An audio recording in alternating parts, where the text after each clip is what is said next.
राधे राधे। आज का प्रश्न है, हमारी दरिद्रता कैसे जाए, हमारा दुख कैसे जाए।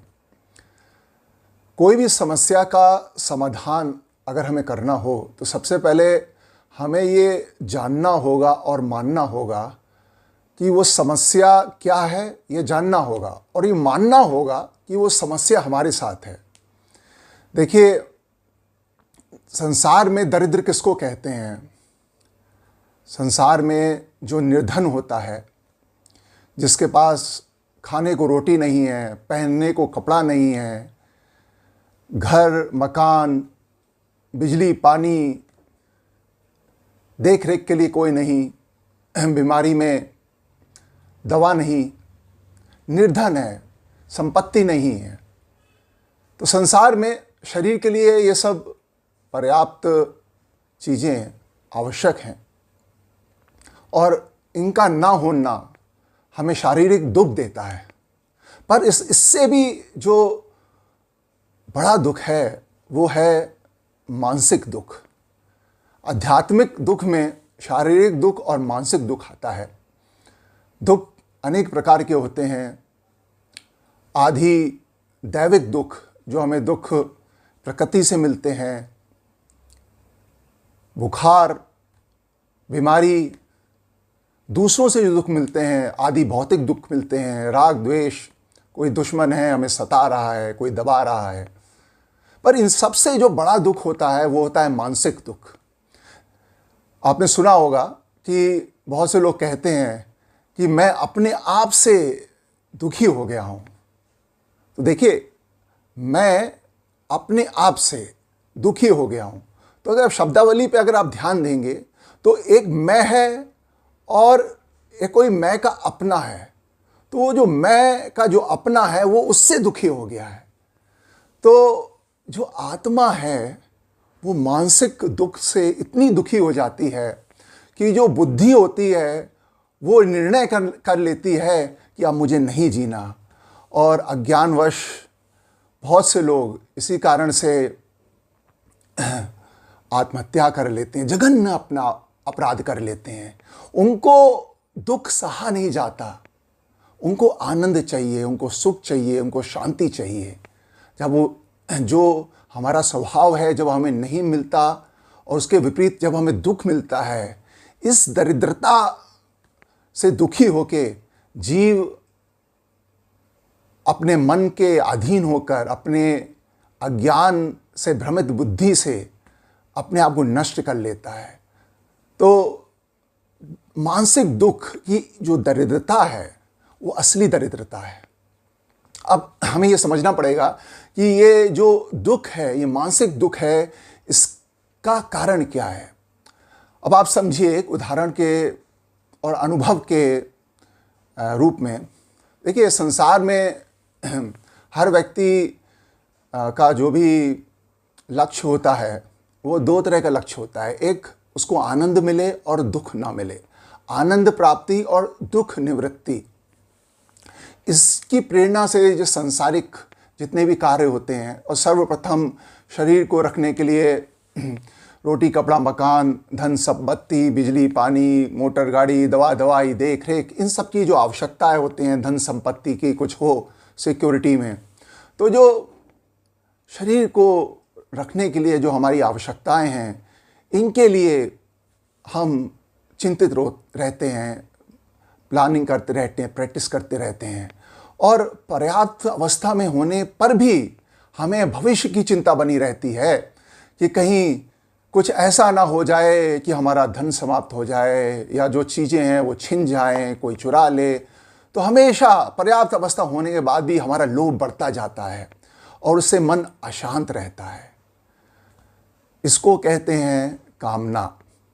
तो कामना जो हमारी ज़रूरत है उसके हिसाब से तो ठीक है, भगवान ने ये संसार बनाया है शरीर के उपयोग के लिए। पर जब ये आवश्यकता आसक्ति में बदल जाती है तो जीव की दुर्दशा होने लग जाती है। वहीं से दरिद्रता शुरू हो जाती है। वहीं से जो हमारे पास जो आवश्यक चीज़ें हैं, थोड़ा में भी हम अपना गुजर बसर कह सकते हैं। पर होता क्या है, ये जो भविष्य का जो भय होता है वो पर्याप्त चीज़ों में भी हमें संतोष नहीं रखने देता। और उसका एक कारण है, उसका ये कारण है कि हम आनंद खोज रहे हैं और हमें किसी ने बताया नहीं कि असली आनंद जो हम अंतर से चाहते हैं वो है कहाँ। और वही आनंद हम संसार के वस्तु, व्यक्ति, मान सम्मान, जो अपनी पूर्णता है उन संसार में ढूंढने लगते हैं। और इसी कारण हम आसक्ति संसार में करने लग जाते हैं। और संसार में जब आसक्ति करते हैं तो उसके लक्षण हम सबको अनुभव में है कि सर्वप्रथम हमारा जो मन है वो अशांत होने लगता है। कि देखिए, जब आदमी शांत चित्त में होता है, जब उसमें वो स्वरूप में स्थित होता है, तो उसका मन शांत होता है। पर कामना बनाते ही आनंद की जो हमारे अंदर भूख है, जो अपूर्णता है, वो कामना को हमारे अंतःकरण में लाती है। पर अज्ञानवश हमें पता नहीं होता है कि हमें कामना इस संसार की नहीं बनानी है, हमें इस कामना संसार वाले की बनानी है जिसने ये संसार बनाया है। जड़ वस्तुओं से, अपूर्ण व्यक्तियों से हमें क्या आनंद मिलेगा। एक परिवार में देखिए, परिवार के जो सदस्य होते हैं, जो बच्चे होते हैं, वो उनको जो सुख मिलता है वो अपने माता पिता के संग से मिलता है, माता पिता के प्रेम से मिलता है। बाकी सब घर है, गृहस्थी है, उपयोग की वस्तुएं हैं, वो आवश्यकताओं के अनुसार हैं। पर जो भी हमें एक प्रसन्नता होती है, प्रफुल्लता होती है, वो एक दूसरे के संग से होती है। एक दूसरे को अपनापन जो हमें मिलता है एक दूसरे से, उससे में होती है। तो हुआ ये, हम भगवान के परिवार के रूप में हैं, पर अज्ञानवश हम भगवान को भूले हुए हैं सदा से। और किसी ने हमें बताया तो हमने माना नहीं, और हम संसार की जो वस्तु है, व्यक्ति है, उसमें आनंद ढूंढ रहे हैं। उस वस्तु को हम और इकट्ठा करना चाहते हैं, व्यक्तियों को अपने अनुकूल करना चाहते हैं, मान सम्मान, उनसे मान सम्मान की चाह करना चाहते हैं। तो हमें अनुभव है कि हम जितना इसको करते हैं उतनी अशांति बढ़ती जाती है। क्योंकि आपने कामना बनाई, तो कामना की जो प्राप्ति में आपको श्रम करना पड़ेगा, तो उससे अशांति। अब आपको जो वस्तु, व्यक्ति, मान सम्मान जिसकी चाह थी, जिससे आप सोच रहे थे आप पूर्ण हो जाएंगे, अगर आपको मिल भी गई तो अब उसको बचाने के लिए आपका मन अशांत रहेगा। कोई मेरा अपमान ना कर दे, कोई मेरी वस्तु ना चुरा ले, वो मेरे बारे में क्या सोचता है, उसके पास मुझसे ज़्यादा आ गया। तो इससे हमारे मन में अशांति बनी रहती है। इसीलिए जो ये मानसिक कष्ट है, इसका प्रमुख कारण है संसार को अपना मानना। संसार भगवान ने भोग के लिए नहीं बनाया, उपभोग के लिए नहीं बनाया। संसार बनाया है भगवान ने उपयोग के लिए। पर जब हम संसार में पूर्णता के लिए भागते हैं तो फिर मन अशांत होता ही है। हमारा जो अटेंशन है बस संसारिक चिंतन में खोया रहता है, और जिसके कारण जो दिन प्रतिदिन के जो कार्य होते हैं, और कार्य भी होते हैं, जैसे आपको अपना परिवार देखना है या कुछ और ज़रूरी आपको कार्य करना है, उनकी भी क्षमता क्षीण हो जाती है। क्योंकि आप एक लक्ष्य बना के कोई वस्तु, व्यक्ति, मान सम्मान का उसके पीछे भागते रहते हैं, और जो धन, प्रतिष्ठा, इन सब के पीछे भागते हैं। हालत तो ये देखी गई है वो अपने परिवार वालों को भी समय नहीं दे सकते। तो एक इनस्टेबिलिटी लाइफ में, एक अपूर्णता लाइफ में, एक अशांति लाइफ में स्वाभाविक आ जाती है। और इसी कारण हमारी जो बुद्धि होती है वो भ्रमित हो जाती है इस आसक्ति के कारण। और हमारी स्मृति में केवल जो सांसारिक सुख जहाँ माना है बस उसी का चिंतन चलता रहता है। तो स्वाभाविक रूप में उसमें जिसमें हमने सुख माना है उसको पाने के लिए अब हम नैतिकता भी भूल जाते हैं। हम उसमें इतना सुख मान लेते हैं कि उसके बिना हम जैसे ख़त्म हो जाएंगे। अगर इसका मनोविज्ञान आप बहुत एक साधारण रूप में, सरल रूप में समझना चाहते हैं तो देखिए होता क्या है, भगवान ने ये हमें जो आत्मरक्षा का ये जो लक्षण दिए हैं वो शरीर के लिए हैं प्राथमिक रूप से। देखिए, जब कोई आपके शरीर को क्षति करता है, जैसे मान लीजिए आप अभी बैठे हुए हैं और अचानक से कोई जीव जंतु या कोई कीड़ा आपके आ जाता है, तो आप सोच भी नहीं पाएंगे और आपका हाथ वहाँ चला जाएगा और उसको हटा देगा। तो ये शरीर की रक्षा के लिए हो जाता है, क्योंकि शरीर धारण आवश्यक है। शरीर को रखने के लिए इसलिए आवश्यकता है क्योंकि आध्यात्मिक जो हमारा लक्ष्य है इसी के माध्यम से हमें वो मिलेगा। तो देखिए, जो शारीरिक सुरक्षा के लिए भगवान ने जो हमें जो एक लक्षण दे रखा है, जो स्वभाव दे रखा है, क्योंकि ये शरीर में मेरापन है आत्मा का, तो शरीर को रखने के लिए जब भी कोई कष्ट होता है तो तुरंत हमारे सोचे बिना ही अभ्यासवश हम उसी सुरक्षा में अकस्मात कुछ ना कुछ कर जाते हैं। कोई अचानक से हमें डराता है तो हम डर जाते हैं, या कोई हमें भय कहीं से लगता है तो हम तुरंत कुछ ना कुछ आत्मरक्षा के लिए करते हैं। तो देखिए, यही जब मानसिक स्तर पे आ जाता है, जहां हमने मैंपन कर रखा है, हमने एक वस्तु में मैंपन कर रखा है, उसमें आनंद मान लिया है, हमने एक व्यक्ति में मैंपन कर रखा है कि अपनापन कर रखा है, हम अपना अस्तित्व बना लिया है। तो जब हम किसी चीज़ में अपना अस्तित्व बना लेते हैं तो शरीर की तरह संसार में तो सब चीज़ें नाशवान हैं, छिन्नी हैं, आज हमारे अनुकूल है तो कल प्रतिकूल होना है। तो जब वो वस्तु, व्यक्ति, मान सम्मान की हानि होनी होती है, और जो होगी, संसार में हर चीज़ छिनेगी, तो हमें ऐसा लगता है जैसे हमारा अस्तित्व मिटने वाला है। तो जब हमने उस कामना में लोभ करके आसक्ति कर ली अपनी पूर्ति के लिए, आनंद पूर्ति के लिए, वो मिला नहीं। पर जब वो माना हुआ सुख, जब उसको छीनने का एक कुछ परिस्थिति बनती है, तो जैसे शारीरिक नष्ट भय के होने में जब हमें क्रोध आता है, या एक तरह का चिंता, या एक तरह का आप समझिए कि हमारे ऊपर डर हावी हो जाता है, वैसे ही मानसिक रूप में, विचार रूप में भी अगर हमें लगता है, सोचने में भी कि हमारी ये छीनने वाली है चीज़, तो हम डरे रहते हैं।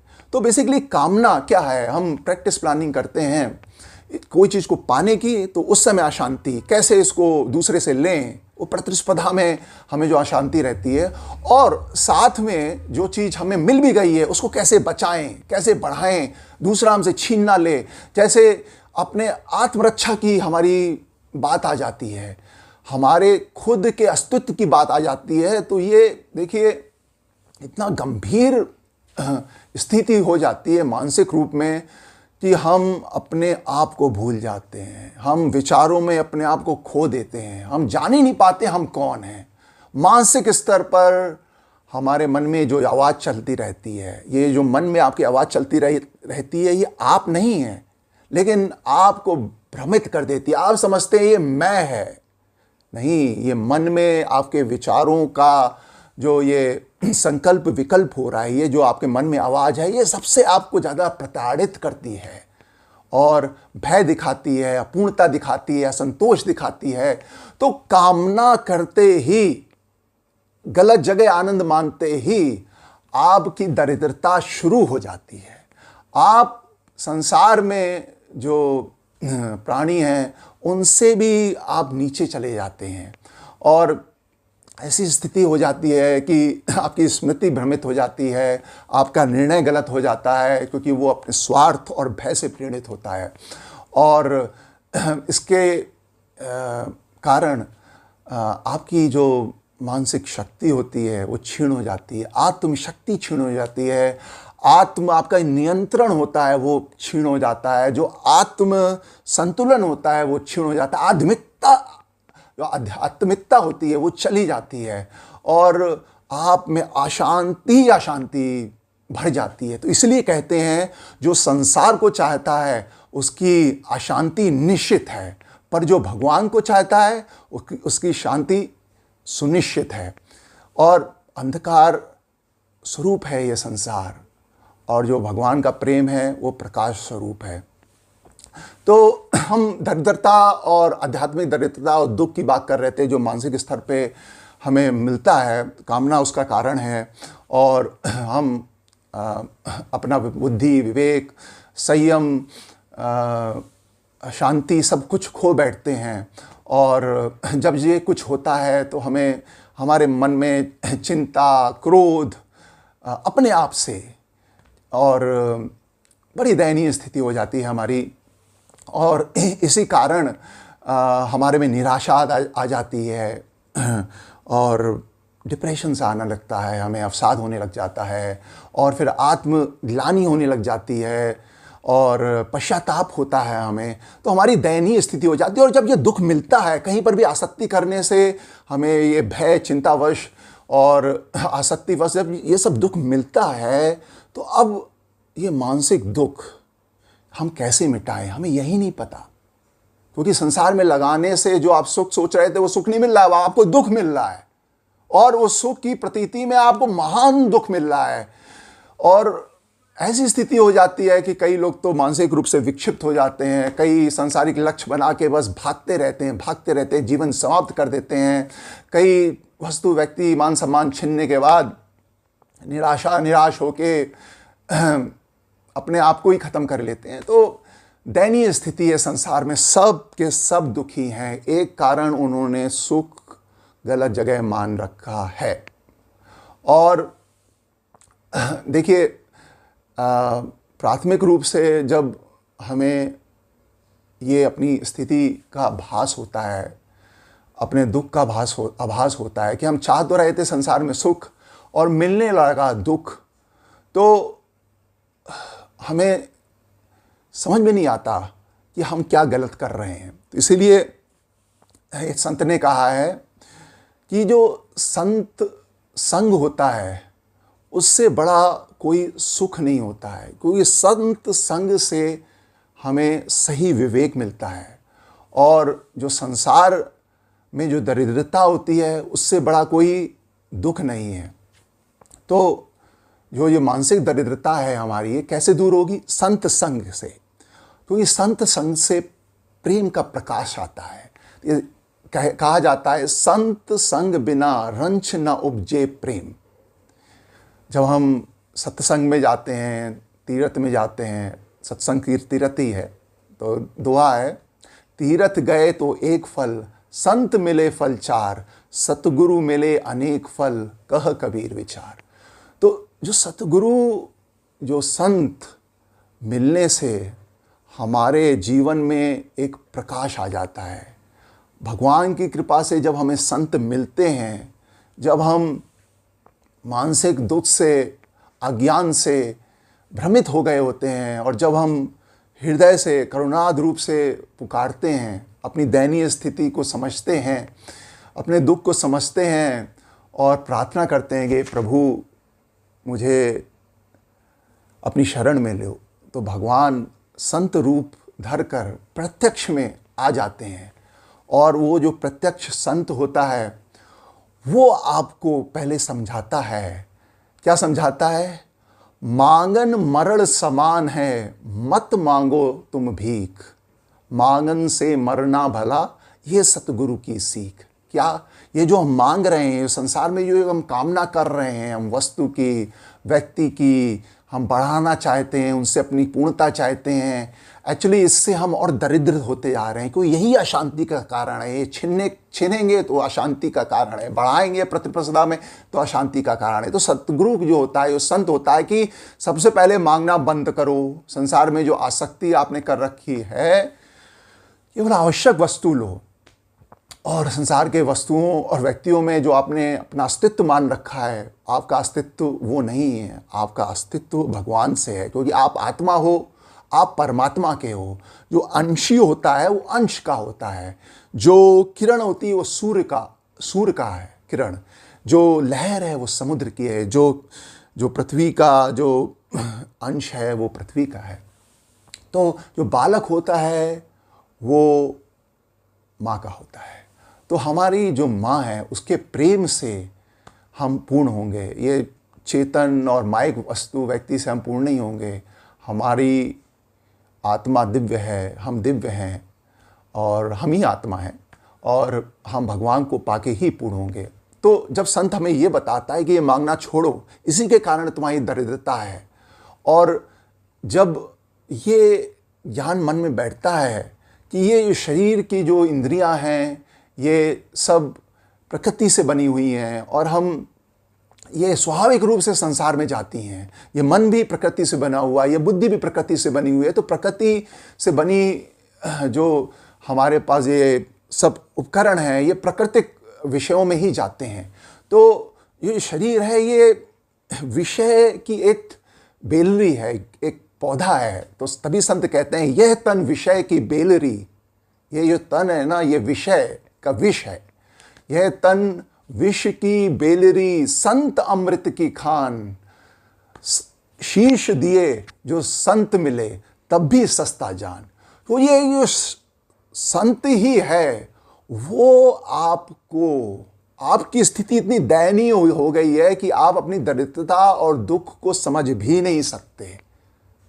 आप दुखी होते हैं, अशांत होते हैं, फिर उन विषयों में जाते हैं जिन विषयों ने आपको अशांति दी है, फिर उसी विषयों में आप जाके आसक्त होते हैं, फिर दुख पाते हैं, फिर दुख पाते हैं, फिर आप उस विषय में जाते हैं। तो ये जो क्रम चलता रहता है और आपकी दुर्दशा होती रहती है। जैसे एक कुत्ता होता है, वो अपना ही जो हड्डी चबाता है और उसके मुंह से जो खून निकलता है वो उसी को बार बार रस लेके उसको लगता है कि मुझे आनंद मिल रहा है, पर वो आनंद दुख है। इतना दुख है, हम इतने ज़्यादा अज्ञान में स्थित हो गए हैं कि हमें वो दुख भी सुख लगता है, हमारा अस्तित्व बन गया है। हम दुखी नहीं हैं तो क्या है। तो इतनी दयनीय स्थिति में से निकालना, इस भव सागर में जो हम डूब रहे हैं, जो इस भवाटवी में, ये सांसारिक वासनाओं के जंगल में जो हम खो गए हैं, ये काम क्रोध लोभ मोह मद मात्सर्य जंगली जानवरों से जो हम नित्य प्रताड़ित हो रहे हैं, इससे हम अपने आप नहीं निकल सकते। क्यों नहीं निकल सकते? क्योंकि ये एक जन्म की वासनाओं का भंडार नहीं है, ये अनंत जन्मों की वासनाओं का भंडार है। और अनंत जन्मों की वासनाओं का भंडार, हमारी आत्मशक्ति क्षीण हो गई है, हमारी बुद्धि अज्ञान में, अनंत अज्ञान से दूषित हो गई है। तो ये हमारा बल अब काम नहीं देगा। हम अपनी शक्ति से भी अगर कुछ करना चाहेंगे तो उसमें भी अहम पुष्ट होगा। तो बहुत ही दयनीय स्थिति हो गई है। तो इसलिए कहते हैं कि युग में, इस युग में केवल भगवान और उनके जन ही आधार हैं, और भक्ति मार्ग ही एक मार्ग है जो आपका कल्याण कर सकता है, नहीं तो आनंद जन्म लगे रहिए।